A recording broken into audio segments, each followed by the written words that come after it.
Chapter 1. January. Left leg, step back, 1, 2. Right leg, step back, 1, 2. Arms straight up beside the face. Head snap left, and spin.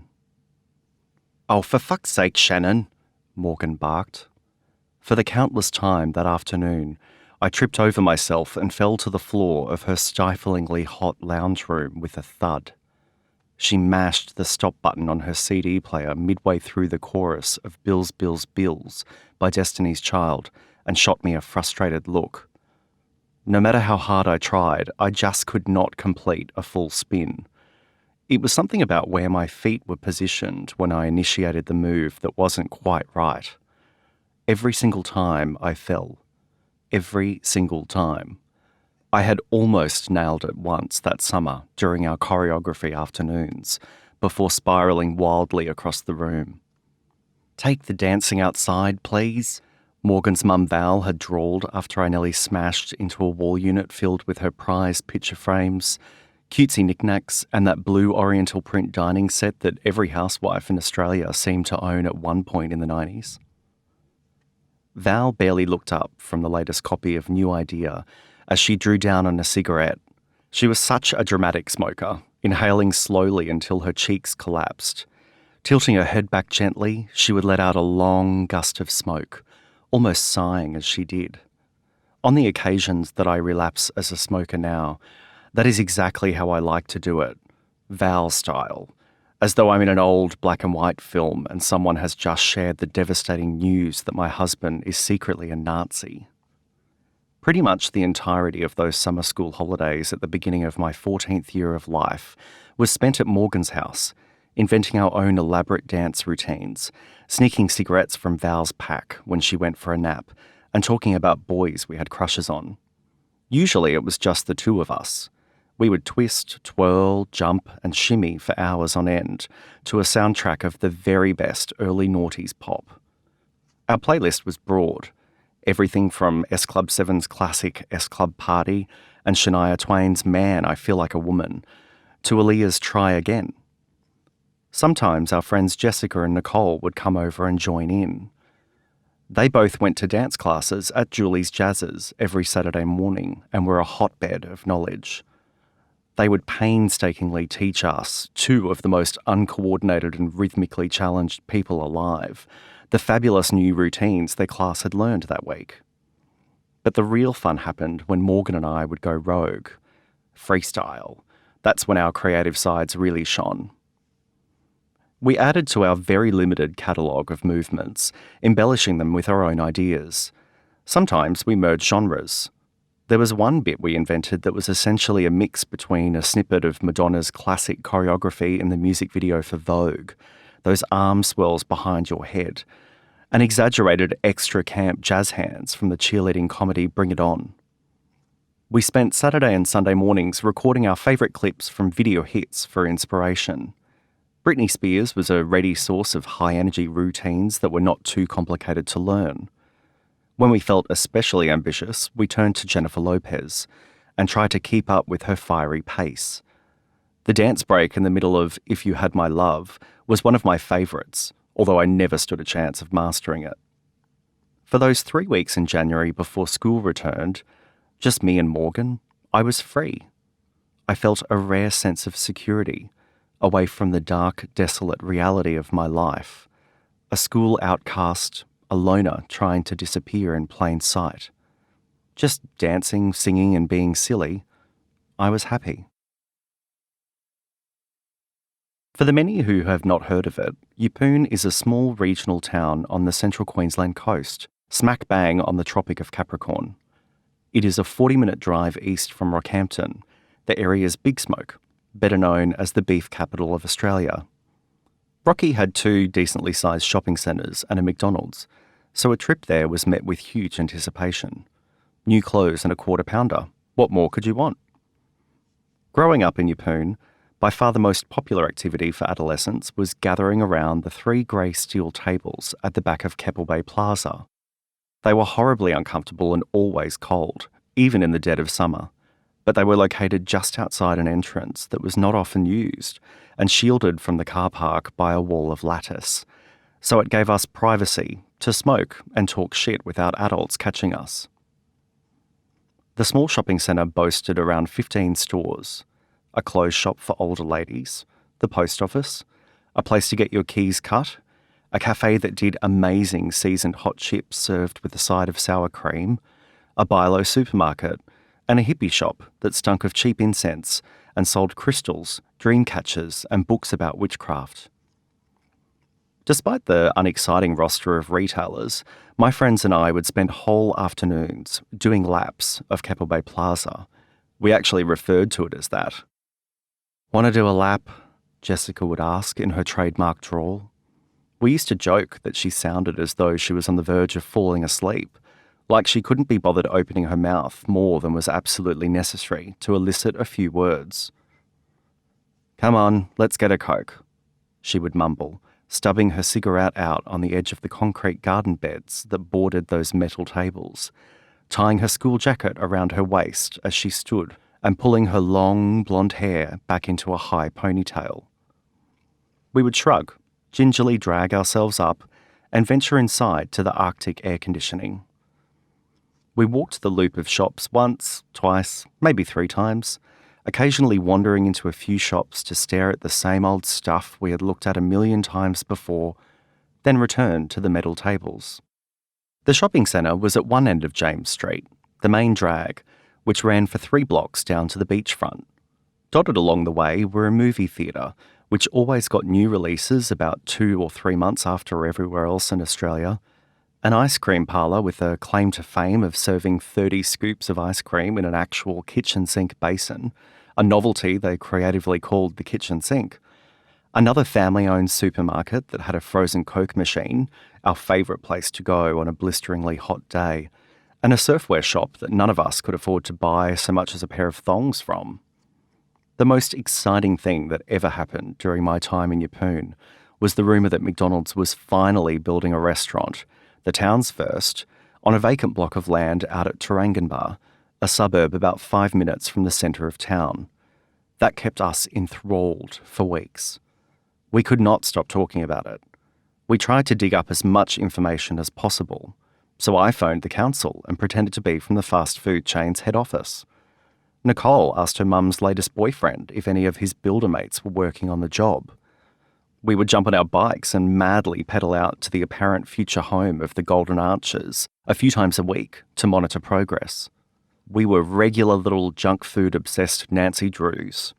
But it turned out that the patch of cleared land was to be the site of yet another drive-through bottle shop, Yeppoon's 5th. We were absolutely devastated. In the end, it would be another 10 years before Macca's graced that town. At the ocean end of Yeppoon, a single rotunda sat on a patch of grass before the sand began.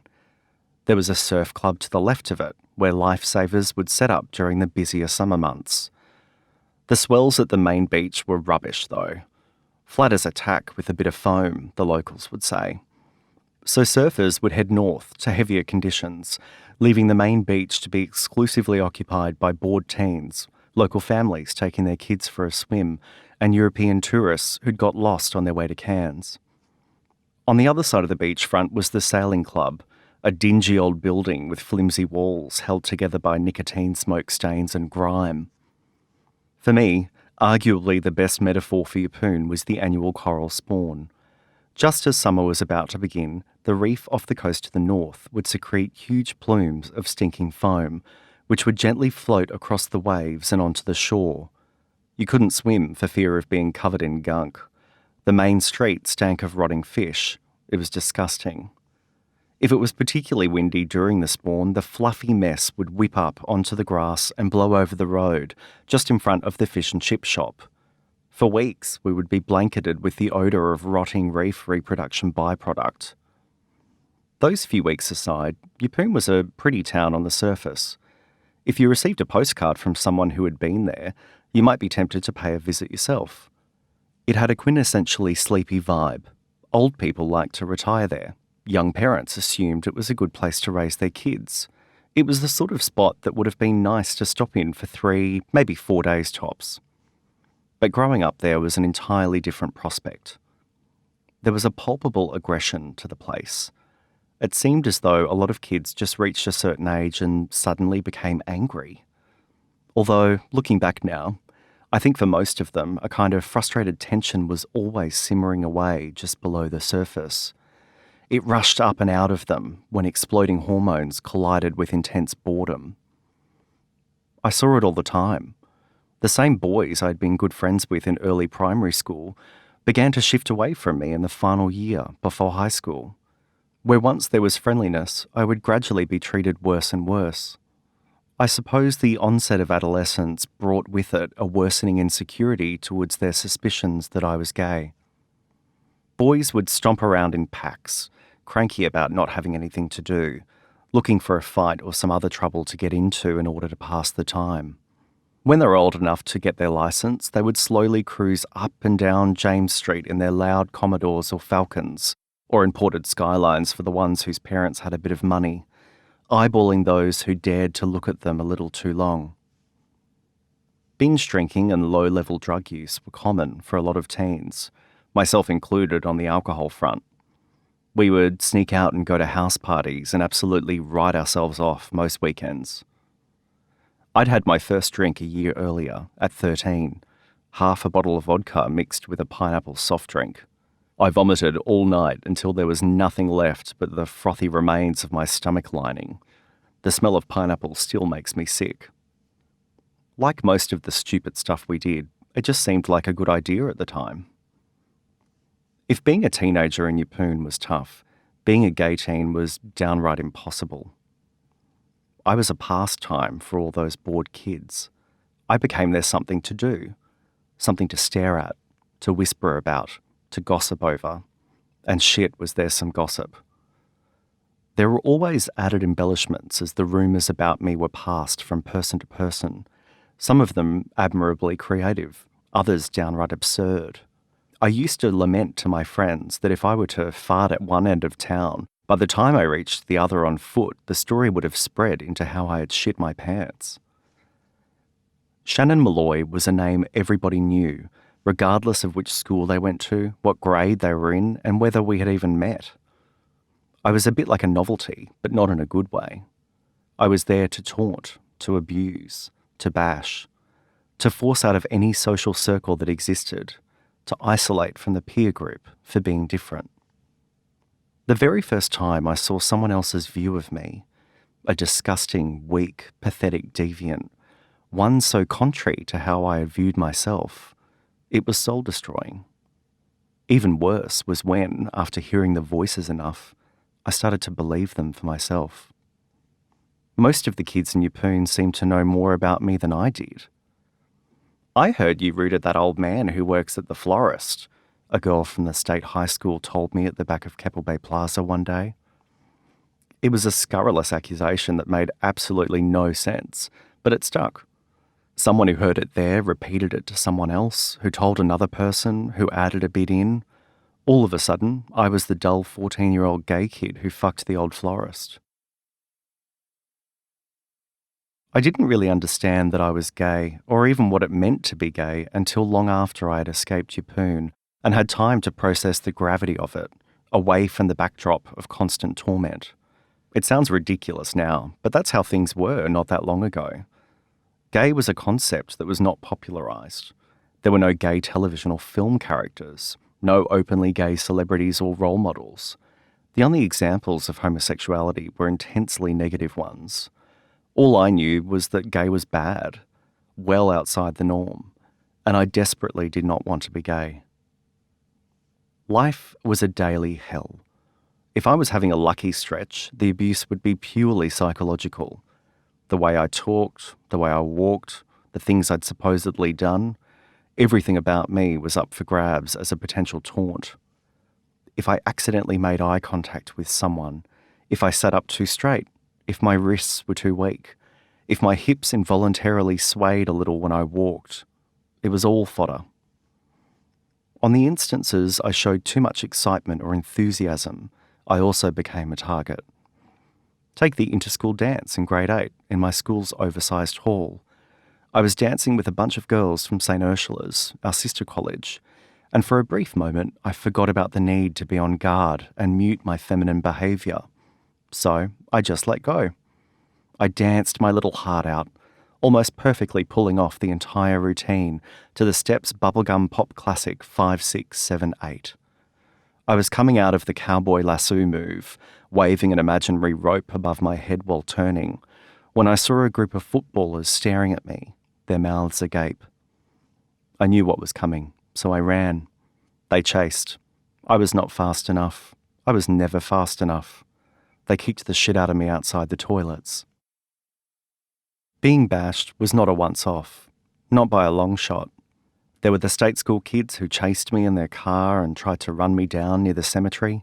There was the time at grade 8 camp, held in a picturesque spot called Stony Creek, about an hour out of town, when a group of boys tied me to a tree and flogged me with the oars from their canoes. There was the guy who I thought was nice, who told me a mystery boy liked me and wanted to tell me so down near the Oval at lunchtime. The mystery boy turned out to be 3 boarders from way out west.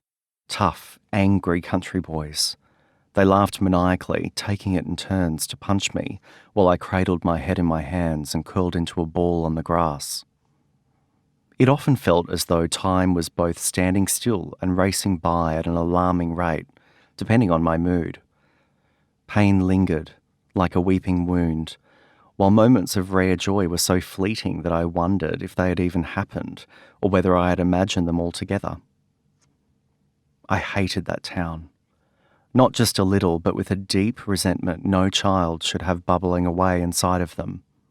And I spent my entire life there, bar 2 brief years when we lived 5 hours away on a property outside Mackay before returning to Yeppoon.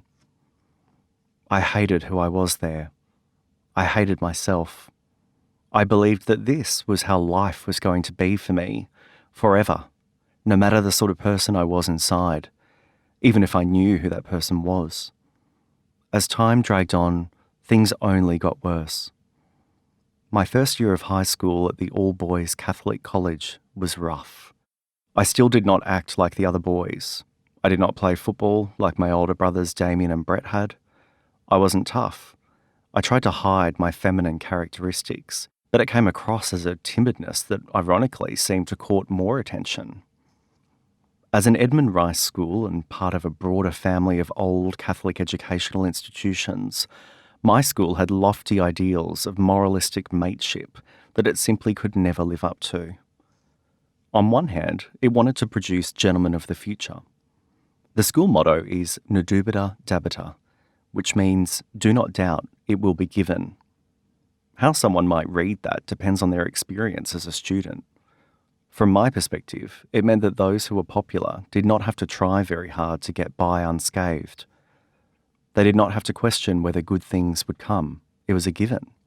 The school desperately believed it was producing a crop of good blokes who could go out into the community and lead.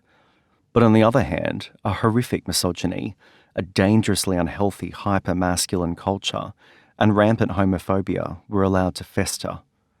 The principal and the teachers mostly turned a blind eye to it. They brushed it off as boys being boys. It was good to toughen up the weak men while they were young.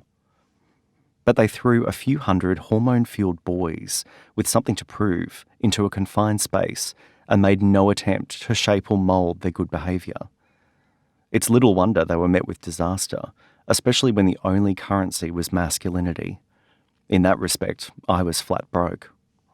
The school also had a long heritage of producing successful rugby league players who ascended from small-town glory to the national stage.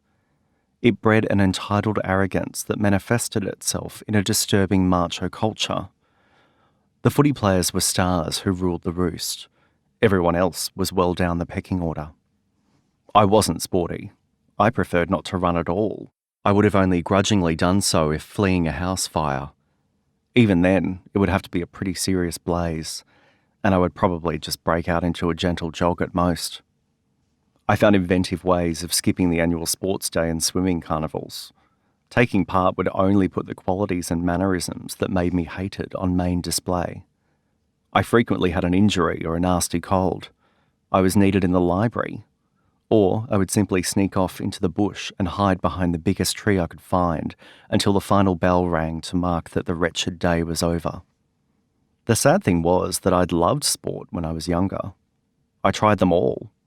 I wasn't particularly good at anything, but I had a curiosity for new things and would sign up to everything.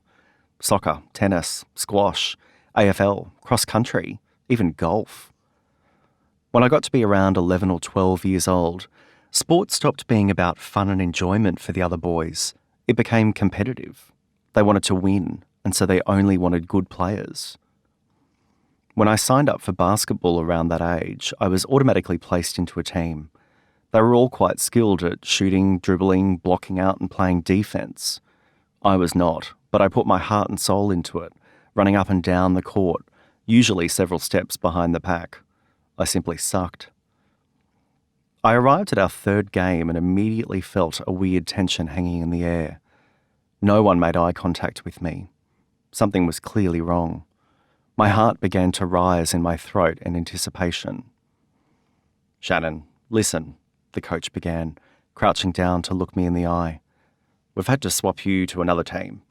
We don't have room for you in this one. It's all good though. Your new team is on today, so you'll still get to play."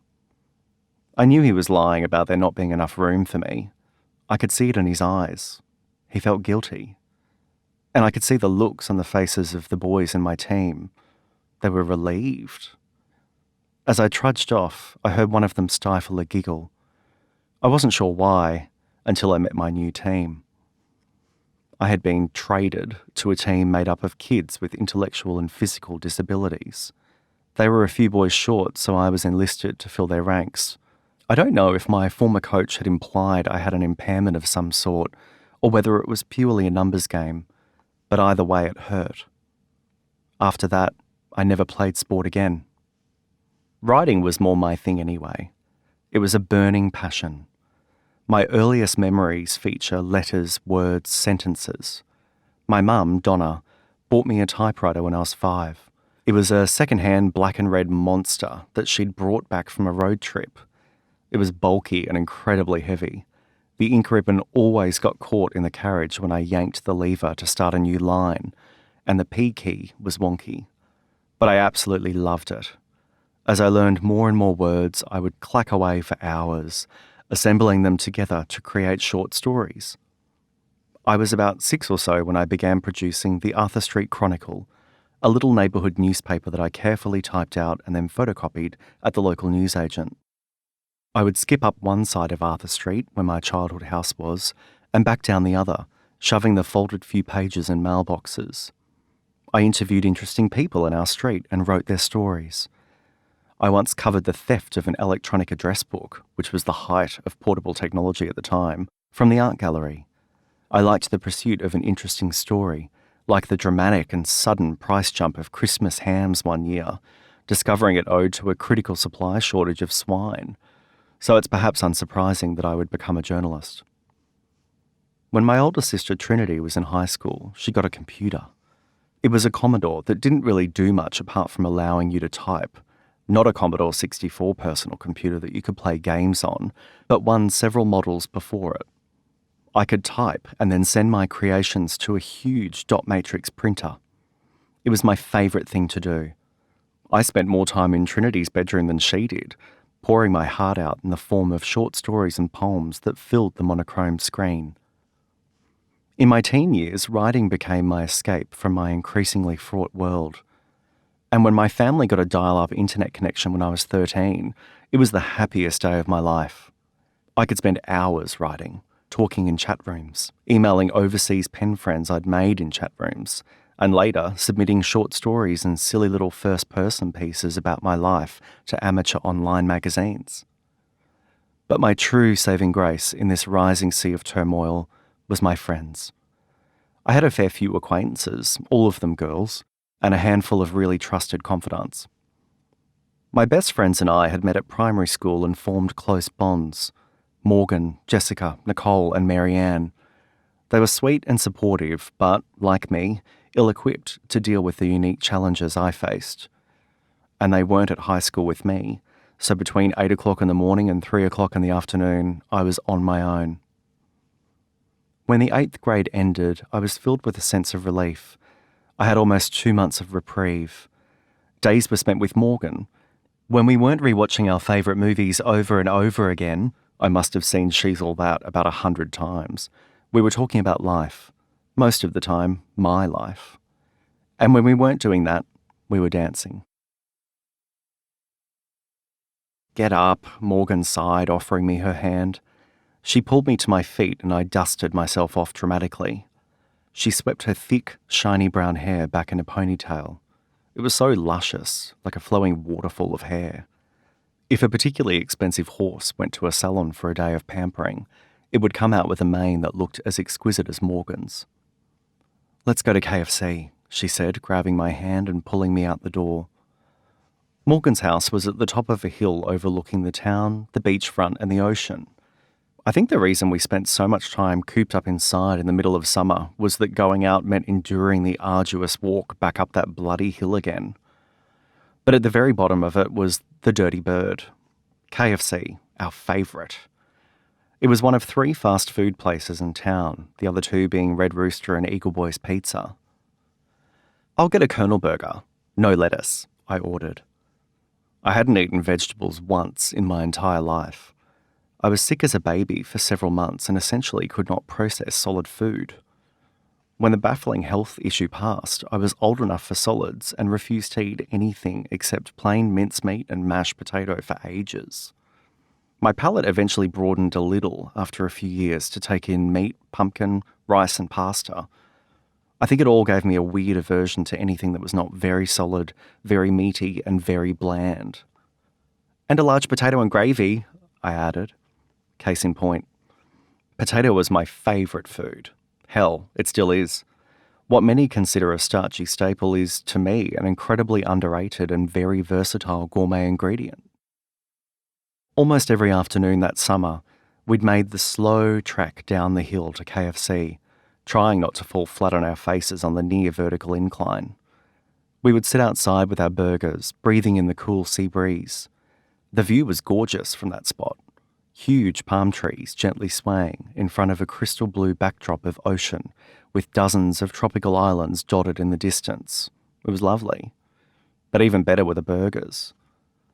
The only downside was that the KFC sat on a slightly elevated position next to a roundabout at the end of the circuit that P-platers would complete over and over again. And whoever sat outside was in clear view of the bored bogans rolling by below. It made for a tricky trade-off. A freshly cooked chunk of chicken between 2 soft pillars of bread with a dollop of mayo on top, juxtaposed against a parade of dickheads constantly driving by. On that particular day, the dickheads were out in force. It was like they sensed that the school holidays were almost over and were trying to make the most of being wankers between 8 and 3 o'clock while they still could. A footy player from my school, who had had run-ins with the year before, roared by about 5 or 6 times in his shitbox of a Commodore while we were waiting outside for our order. He alternated between bellowing catcalls at Morgan and yelling "faggot" at me. It was an intriguing strategy. Did he think winning over the pretty girl would be helped along by harassing her gay best mate? He seemed to think so. With every lap, he slowed to a crawl before the roundabout, leaned across the passenger seat and yelled through the half-wound down window. On the final approach, before we ventured back up the hill, he directed his harshest of barbs at me. "You're fucked when we get back to school, Poofter."